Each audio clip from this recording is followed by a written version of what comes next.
+3 fifth sem 1936-1950 नाटक और नाट्यकार गण अश्विनी कुमार घोष 1915 नाट्यकार जीवन आरंभ करथिबा अश्विनी कुमार प्रथम 20 वर्ष केवल पौराणिक और ऐतिहासिक नाटक रचना करिसेंती।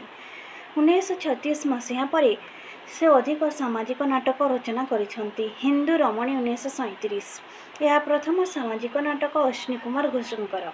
एथिरे विधवा विवाहर प्रचलन, अस्पृश्यता दूरीकरण, मद्यपान जनित दुर्दशा प्रभृति संस्कारमूलक घटना स्थानित। एथिरे 13टी संगीत रही। मास्टर बाबू 1937 हिंदू नारीर मोहनीयता प्रकटन सहित स्वदेशी आंदोलन एवं महात्मा गांधी आदर्श को भित्ति करी यह रचित।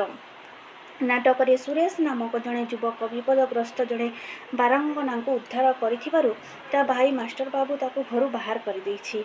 मात्र परवर्ती समय रे मास्टर बाबू बारंगना प्रति आकृष्ट हो सबू निजस्व हराइछि। ईरानी 1937 यह धर्मनिरपेक्ष विवाह समस्या उपर आधारित। नाटकर ईशान इच्छा जड़े ईरानी युवती को विवाह करी परिवार बासंद होइछि। समय स्रोत ईशानर बापांकर मानसिक परिवर्तन होइछि। से जेतेबेले नातीर जन्मदिन रे पुओ को स्वीकार करबा को जाइछन्ति सेतेबेले तांको ईरानी बधू निज जातिर जन युवक पाखकु चली जाइछि। भाई 1942 आधुनिक शिक्षित मानकर पाश्चात्य सभ्यतार अनुसरण रे भाई नाटक रचित। एथिरे जड़े शिक्षित भाई निज अशिक्षित भाई को निम्न दृष्टि देखिछि। नाटकर शेष में अशिक्षित भाई की पथभ्रष्ट शिक्षित भाई और भाउजों को ठीक रास्ता को फेराई आनी।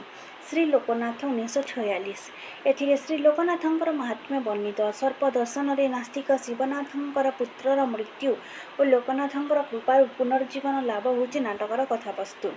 चषा झील 1946 ओडिशार ग्राम्य जीवन निच्छक प्रतिच्छवि चषा झील नाटक प्रतिफलित। अर्थर मोह किपरि सरल ग्राम्य जीवन में जटिलता आनी एवं पारंपरिक मूल्यबोध को नष्ट करिछि ताहा एक चाषी घरर कहानी माध्यम प्रदर्शित। चाषी घरर सुख दुख भाई भाई कली गाँ टाउटरंकर हीन चक्रांत को नहीं नाटकर कथावस्तु गतिशील। यह अन्नपूर्णा ए ग्रुप द्वारा अभिनीत होइतिला। मामलतकार 1946 एथिरे मध्य ग्राम्य जीवनर सुख दुख चालीचलणी और श्रेणी संघर्ष रूपायित। प्रधान और गाँ चौकीदारंकर कथबार्ता मध्य नाटकर आरंभ परिणति। महाजन पुओ रामर विलास व्यसन स्व इच्छा विवाह पत्नी विच्छेद पुनर्मिलन को नहीं कहानी परिकल्पित। रामर सान भाई वीरार उदारता स्थानित। एथिरे गांधीवादी चिंताधारा रूपायित। रघु रक्षित 1937 यह दाढ़ध्य भक्ति उपर आधारित। चंडालुणी 1947 यह मध्य एक पौराणिक नाटक। बलराम दासंकर लक्ष्मीपुराण आधार रचित। अन्नपूर्णा ए ग्रुप द्वारा यह अभिनीत। कालीचरण पट्टनायक से रास दल गठन कर ओडिशार विभिन्न अंचल दीर्घ 17-18 वर्ष रास रचन ब्रती थिले। बांसरी विलास 1922 कौतुक चिंतामणि 1927 वनविहार 1929 किशोर चंद्रानंद 1932 लक्ष्मी 1935 श्री गीत गोविंद 1936 आखिर देखा 1937 प्रीति सुधाकर 1937 मानिनी 1938 प्रभृति राधाकृष्ण प्रेममूलक रास रचना करिसेंति। से पौराणिक नाटक ध्रुव 1918 हरिश्चंद्र 1923 मृगया 1925 शकुंतला 1925। सामाजिक नाटक हूँ प्रतिशोध 1937 रचित। 1939 मसीह कालीचरण कटक रे ओडिशा थिएटर्स गठन करथिले।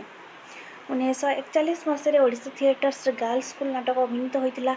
आधुनिक कॉलेज पढ़ुआ युवक युवती प्रेम और प्रतारणा करी एही प्रतारणार चित्र एही नाटक रे रचित। यह 100 रजनी अभिनीत होइतिला। एही नाटक रे नारी चरित्र प्रथम अभिनय करथिले। एथिरे गर्ल्स स्कूल हॉस्टेल रहुतबा रेणु और बाला नामी 2 जण कन्या प्रेम कहानी स्थानित।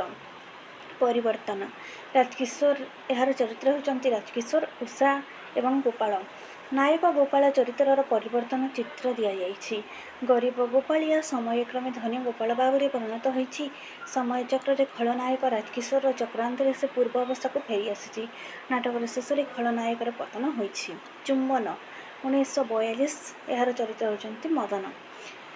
ओडिशा थिएटर्स रे परिवेशित 2 जण युवक और युवती प्रणय और गुरुजनंकर बाधा प्रदान जोगु विच्छेद और पुनर्मिलन हेउछि नाटकर कथावस्तु। यह 5 अंक विशिष्ट। जयदेव 1943 यह 5 अंक विशिष्ट सूचना और उपसंहार नामक 2टी अभिनयात्मक दृश्य जोड़ा जाइछि। जयदेवंकर जीवन को नहीं यह रचित। भात 1944 ଜୟୀ ବିଜୟ ରୋମା ଅନନ୍ତ ବୀର ବିକ୍ରମ ଦେବ। ଶ୍ରେଣୀ ବୈଷମ୍ୟକୁ କେନ୍ଦ୍ର କରି ଭାତ ନାଟକଟି ରଚିତ। ଏଥିରେ ଜମିଦାର ଓ ପ୍ରଜାଙ୍କର ସଂଘର୍ଷ ବର୍ଣ୍ଣିତ। ବୀର ବିକ୍ରମ ନାମକ ଜଣେ ଜମିଦାରଙ୍କ ଦ୍ୱାରା ଅତ୍ୟାଚାରିତ ଚାଷୀ ମୂଲିଆମାନେ ମିଳିତ ହୋଇ ଜମିଦାରମାନେ ସଂଗ୍ରାମ କରିଛନ୍ତି। ଜମିଦାରଙ୍କ ପୁତ୍ର ଜୟୀ ସହିତ ଦରିଦ୍ର କନ୍ୟା ରମାର ପ୍ରଣୟ ହୋଇଛି ଓ ତାଙ୍କ କନ୍ୟା ବିଜୟା ସହ କୃଷକ ନେତା ଅନନ୍ତର ପ୍ରଣୟ ଘଟିଛି। ଶେଷରେ ବୀର ବିକ୍ରମଙ୍କର ମାନସିକ ପରିବର୍ତ୍ତନ ଘଟିଛି। ରକ୍ତମାଟି 1947 ବିଜୟ ନିରଞ୍ଜନ ଲତା ହେଉଛନ୍ତି ଏହାର ଚରିତ୍ର। ଏହା ମଧ୍ୟ ଶ୍ରେଣୀ ବୈଷମ୍ୟକୁ କେନ୍ଦ୍ର କରି ରଚିତ। ପୁଞ୍ଜିପତି ମିଲ୍ ମାଲିକ ଓ ଶ୍ରମିକ ମଧ୍ୟରେ ଉପୁଜୁଥିବା ଦ୍ୱନ୍ଦ୍ୱର ଚିତ୍ର ପ୍ରଦର୍ଶିତ। ଜମିଦାର ପୁଅ ବିଜୟ ଅସ୍ପୃଶ୍ୟ ଜାତିର ଝିଅ ଲତାକୁ ଭଲ ପାଇଛି। ସମାଜ ଏହାକୁ ବିରୋଧ କରିଛି। ଚକ୍ରୀ 1944 ପୌରାଣିକ ନାଟକ। ମହାଭାରତର ଅର୍ଜୁନ ଓ ବବ୍ରୁବାହନର ଯୁଦ୍ଧ ଉପାଖ୍ୟାନକୁ ଆଧାର କରି ଏହା ରଚିତ। ଏହା 6 ଅଙ୍କ ବିଶିଷ୍ଟ ରଚନା। କମଳା 1943 ନାୟିକା କମଳା ହେଉଛି ମୁଖ୍ୟ ଚରିତ୍ର। ଅତ୍ୟାଚାରୀ ମହାଜନ ବିରୁଦ୍ଧରେ ବିଦ୍ରୋହ। କମଳାର ବାଲ୍ୟସାଥୀ କୁଲମଣିକୁ ବିବାହକୁ ନେଇ ନାଟକର ପରିକଳ୍ପନା। ବନମାଳୀ 1944 ଏହା ପ୍ରେମ କାହାଣୀର ଆଧାର କରି ରଚିତ। ନାୟକ ବନବିହାରୀ ଓ ନାୟିକା ମାଳାର ନାମାନୁସାରେ ନାଟକର ନାମକରଣ କରାଯାଇଛି। ଖଳନାୟକ ହେଉଛି ନାୟବ ରାମଶଙ୍କର। ହରଣ ଚାଲ 1946 ଏହା ମଧ୍ୟ ପ୍ରଣୟ କାହାଣୀ ଆଧାରିତ ରଚନା। ଅତିବଡ଼ି ଜଗନ୍ନାଥ ଦାସ 1945 ଏହା ଏକ ଚରିତ ନାଟକ। ଏହା ଅଭିନେତ୍ରୀମାନଙ୍କୁ ନେଇ ରଚିତ। ଏଥିରେ ଜଗନ୍ନାଥ ଦାସଙ୍କର ଉପସ୍ଥାପନା କରାଯାଇଛି। ବେକାର 1945 ଜଗମୋହନ ରବି ଏବଂ ଗୀତା ହେଉଛନ୍ତି ଏହାର ଚରିତ୍ର। ନାଟକରେ ନାୟକ ଜଗମୋହନ ବିଲାତ ଫେରନ୍ତା ହେଲେ ମଧ୍ୟ ଦେଶ ଓ ମାଟିର ସେବା ପାଇଁ ଜୀବନ ଉତ୍ସର୍ଗ କରାଯାଇଛି। ଅଭିଯାନ 1946 ପୁରୁଷୋତ୍ତମ ଏବଂ ପଦ୍ମାବତୀ ଏହାର ଚରିତ୍ର। ଏହା ପୁରୁଷୋତ୍ତମଙ୍କର କାଞ୍ଚି ବିଜୟ କାହାଣୀକୁ ନେଇ ରଚିତ। ଦଶଭୁଜା 1947 ଏହା ହେଉଛି ପୌରାଣିକ ନାଟକ। ଏହା ପୌରାଣିକ ନାଟକ। ଏହା ମହିଷମର୍ଦ୍ଦିନୀ ଦୁର୍ଗାଙ୍କର ଅଲୌକିକ କାର୍ଯ୍ୟକଳାପକୁ ନେଇ ରଚିତ। ଅମିତ୍ରାକ୍ଷର ଛନ୍ଦରେ ରଚିତ ହୋଇଛି। ଅନ୍ନପୂର୍ଣ୍ଣା ମଞ୍ଚରେ ମଞ୍ଚସ୍ଥ ହୋଇଥିବା ନାଟକଗୁଡ଼ିକ ହେଲା ରକ୍ତମନ୍ଦାର 1952 ସନ୍ଧାନ 1953 ହୀରାଖଣ୍ଡ 1968 ମାଳତୀ 1965 ପଥରଘର 1978 ଆଦି। ରାମଚନ୍ଦ୍ର ମିଶ୍ର ଅଭିମାନ 1942 ଏହା ଭାରତୀ ଥିଏଟର୍ସ ଦ୍ୱାରା 1942ରେ କଟକର ମାଣିକ ଘୋଷ ବଜାରରେ କେତେକ ଶିକ୍ଷିତ ଯୁବକଙ୍କ ଦ୍ୱାରା ସ୍ଥାପିତ। ମ୍ୟାନେଜର ଏହାର ଚରିତ୍ର ହେଉଛନ୍ତି ବୈକୁଣ୍ଠନାଥ ପ୍ରତାପ ସୁଷମା ସୁରେନ୍ଦ୍ର ଏବଂ କୁସୁମ। ଏହା ଅନ୍ନପୂର୍ଣ୍ଣା ବି ଗ୍ରୁପ୍ ଦ୍ୱାରା ଅଭିନୀତ। ଏହାର କଥାବସ୍ତୁ ଗୋଟିଏ ଜମିଦାର ପରିବାରକୁ କେନ୍ଦ୍ର କରି ଗଢ଼ି ଉଠିଛି। ଜମିଦାର ବୈକୁଣ୍ଠନାଥଙ୍କ ପତ୍ନୀ ନିଜ କନ୍ୟା ସୁଷମାର ବିବାହ ସୁରେନ୍ଦ୍ର ସହିତ ସ୍ଥିର କରିଥିଲେ। ତାଙ୍କ ମୃତ୍ୟୁ ପରେ ଜମିଦାର ସୁରେନ୍ଦ୍ରକୁ ଅସ୍ୱୀକାର କରି ନିଜେ ପାଳିଥିବା ବଂଶମର୍ଯ୍ୟାଦା ପରିଚୟହୀନ ଯୁବକ ପ୍ରତାପ ସହିତ ସୁଷମାର ବିବାହ ସ୍ଥିର କରିଛନ୍ତି। ତାକୁ ଜମିଦାରୀର ମ୍ୟାନେଜର ଭାବରେ ନିଯୁକ୍ତ ଦେଇଛନ୍ତି। କ୍ଷମତାର ଅଧିକାରୀ ହେବା ପରେ ପ୍ରତାପ ଲମ୍ପଟ ଅତ୍ୟାଚାରୀରେ ପରିଣତ ହୁଏ। ଆଦର୍ଶବାଦୀ ସୁରେନ୍ଦ୍ର ଓ ପ୍ରତାପ ମଧ୍ୟରେ ମାନସିକ ସଂଘର୍ଷ ଦେଖାଯାଏ। ଶେଷରେ ସୁରେନ୍ଦ୍ର ସହିତ ସୁଷମା ଓ ପ୍ରତାପ ସହିତ ସୁଷମାର ଭଉଣୀ କୁସୁମର ବିବାହ ହୋଇଛି। ମୂଳିଆ 1946 ରାଜୁ ସର ଏବଂ କଳ୍ପନା ହେଉଛନ୍ତି ଏହାର ଚରିତ୍ର। ଏହା ଅନ୍ନପୂର୍ଣ୍ଣା ବି ଗ୍ରୁପ୍ ଦ୍ୱାରା ଅଭିନୀତ। ଉଚ୍ଚଶିକ୍ଷା ପାଇଁ ଗ୍ରାମକୁ ସହରକୁ ଆସିଥିବା ଯୁବକ ରାଜକିଶୋର ସହରର ମିଥ୍ୟା ଚାକଚକ୍ୟର ମୋହରେ ଅନ୍ଧ ହୋଇ ଗାଁରେ ଥିବା ବଡ଼ ଭାଇ ଓ ଭାଉଜକୁ ଭୁଲି ଯାଇଛି। ଯେଉଁ ଭାଇ ମୁଣ୍ଡଝାଲ ତୁଣ୍ଡରେ ମାରି ତାକୁ ଅର୍ଥ ଯୋଗାଇଥିଲା ଶିକ୍ଷା ପାଇଁ, ସେ ନିଜର ପରିଚୟ ଦେବାକୁ ମଧ୍ୟ ସଂକୋଚ କରିଛି। ଗାଁରେ ତାର ବାଟ ଚାହିଁ ରହିଥିବା ସରକୁ ଭୁଲିଯାଇ କଳ୍ପନାର ପ୍ରେମରେ ପଡ଼ିଛି। ପରେ ଆଧୁନିକ ଝିଅ କଳ୍ପନା ଦ୍ୱାରା ପ୍ରତ୍ୟାଖ୍ୟାତ ହେବା ପରେ ନିଜ ପରିବାର ପାଖକୁ ଆସି ସରକୁ ବିବାହ କରିଛି। କବି ସୂର୍ଯ୍ୟ 1946 ଏହା ଏକ ଚରିତମୂଳକ ନାଟକ। ଏଥିରେ କବି ସୂର୍ଯ୍ୟ ବଳଦେବ ରଥଙ୍କର କାବ୍ୟିକ ପ୍ରତିଭାର ଉପାୟିତ। ଏହା ଅନ୍ନପୂର୍ଣ୍ଣା ଏ ଗ୍ରୁପରେ ଅଭିନୀତ ହୋଇଥିଲା। ଘର ସଂସାର 1950 ଗୋପ ଚୌଧୁରୀ ଏବଂ ଶାରଦା ହେଉଛନ୍ତି ଏହାର ଚରିତ୍ର। ଏହା ଅନ୍ନପୂର୍ଣ୍ଣା ବି ମଞ୍ଚରେ ଅଭିନୀତ ହୋଇଥିଲା।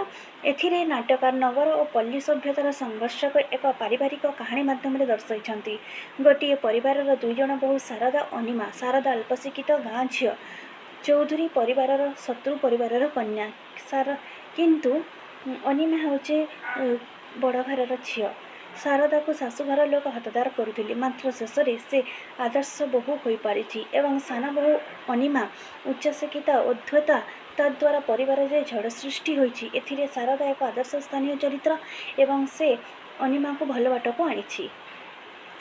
1950 ମସିହା ପରେ ସେ ଲେଖିଛନ୍ତି ସାଇ ପଡ଼ିଶା 1953 ଭାଇ ଭାଉଜ 1954 ସେବିକା 1955 ମମତା 1957 କୁଆଣି ଘର 1962 ପରପୁରୁଷ 1968 ଗୋଧୂଳି ଲଗ୍ନ 1968 ନରୋତ୍ତମ ଦାସକ 1968 କିସ ପୁଣି ଦେଖା ନ ଯାଏ 1970 ମଉଡ଼ମଣି ଇତ୍ୟାଦି।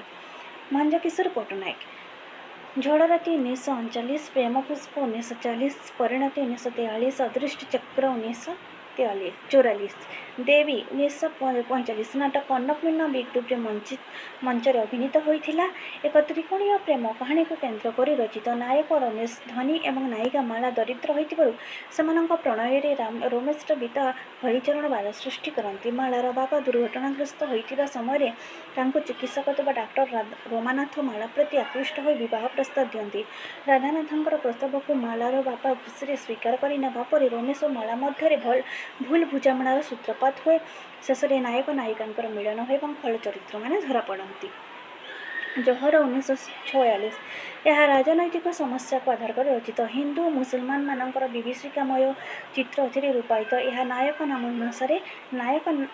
ନାମାନୁସାରେ ନାମକରଣ କରାଯାଇଛି। ବେନାମୀ 1946। ଏହା ଅନ୍ନପୂର୍ଣ୍ଣ ବି ଗ୍ରୁପ୍ ଦ୍ୱାରା ମଞ୍ଚସ୍ଥ। ଶିକାରୀ 1947। ଅଶୋକ, ବାସନ୍ତୀ, ପନ୍ନୀ ଏବଂ ପ୍ରଦୀପ୍ତ ହେଉଛନ୍ତି ଏହାର ଚରିତ୍ର।